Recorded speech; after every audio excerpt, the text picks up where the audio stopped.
Grief Sanchalan or neck movements. First movement. Sit in any comfortable position with hands in chin mudra. Close your eyes. Now slowly, while inhaling, take your head up. Exhaling, bring it back to the center. Avoid jerks. Repeat it 10 times.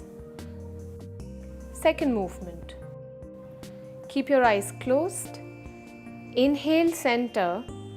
While exhaling, take your neck to the right side. Keep the chin in line with the right shoulder. Inhale center again.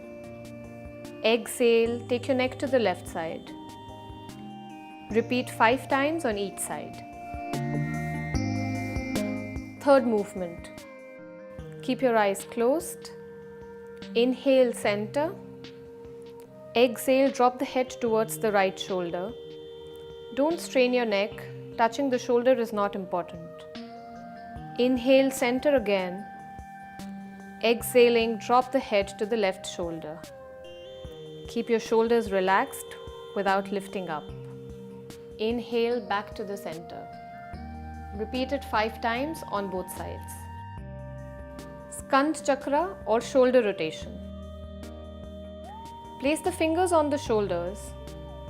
Fully rotate both elbows at the same time. Inhale while going up, exhale while coming down. Try to touch the elbows in front of the chest while moving up and touch the trunk on the sides while coming down. Shashankasana or child pose variation. Sit in Vajrasana. Interlock the fingers of both hands behind the back. Inhale deeply. While exhaling, move the head and trunk forward and rest the head on the floor. Raise your arms up, bring them as forward as possible. Inhale, come up and relax.